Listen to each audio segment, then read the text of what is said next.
Hai, nama aku Arshidila Lasinda dari kelas 11 IPS 3. Di sini aku akan sedikit menjelaskan tentang siapa sih itu Wilopo. Wilopo lahir di Purworejo pada tanggal 21 Oktober 1909. Beliau meninggal di Jakarta 20 Januari 1981 pada umurnya yang ke-71 tahun.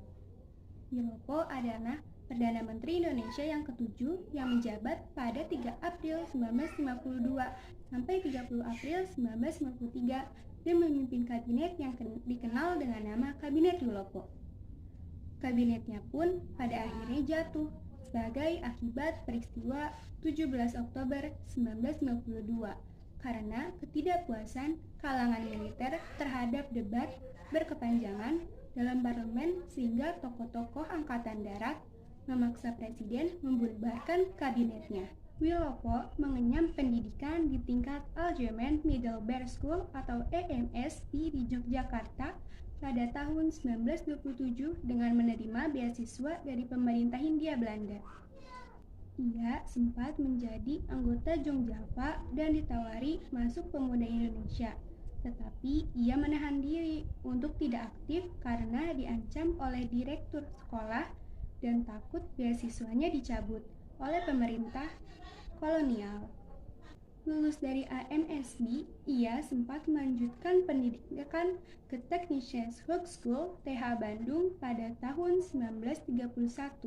Namun, tidak selesai dan pindah kuliah hukum di Rijkshogeschool RHS de Batavia. Kabinet Wilopo adalah kabinet yang anggotanya berasal dari berbagai partai dan dibentuk setelah jatuhnya Kabinet Sukiman karena Kabinet Sukiman jatuh akibat kerjasama Mutual Security Act MSA dengan Amerika. Maka dari itu, Kabinet Wilopo berupaya mempertahankan politik luar negeri yang bebas aktif. Kabinet Wilopo juga berupaya mengadakan pemilihan umum. Namun, pemilihan umum tersebut baru terlaksana pada tahun 1955 setelah Kabinet Wilopo jatuh. Kabinet Wilopo juga berupaya mengembalikan Irian Barat yang statusnya masih belum disepakati sejak Konferensi Meja Bundar tahun 1949. Peristiwa penting yang terjadi pada masa Kabinet Wilopo adalah peristiwa 17 Oktober 1952 dan peristiwa Tanjung Morawa. Peristiwa Tanjung Morawa terjadi pada 16 Maret 1953, yaitu bentrokan antara penggarap lahan liar dan polisi yang memakan beberapa korban. 8 program kerja Kabinet Wilopo 1952 sampai 1953. Program terpopulernya adalah menjalankan persiapan pemilihan umum untuk memilih anggota parlemen dan anggota konstituante.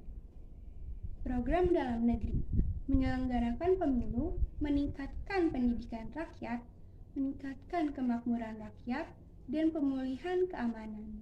Program luar negeri meneruskan perjuangan memasukkan Irian Barat ke dalam wilayah Indonesia secepatnya.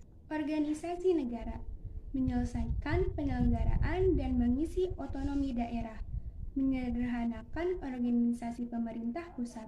Kemakmuran memajukan tingkat penghidupan rakyat dan mempertinggi produksi nasional, terutama bahan makanan rakyat, dan melanjutkan usaha perubahan agraria. Keamanan menyempurnakan organisasi alat-alat kekuasaan negara, mengembangkan tenaga masyarakat untuk menjamin keamanan dan ketentraman. Perburuhan memperlengkap perundang-undangan perburuhan untuk meningkatkan derajat kaum buruh guna menjamin proses nasional.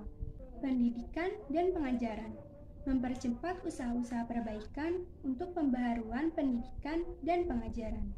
Keberhasilan program Kabinet Wilopo melalui pemilu memperketat impor, menekan pengeluaran pemerintah, memperkenalkan konsep balance dan budget, nasionalisasi angkatan bersenjata melalui modernisasi dan pengurangan personel.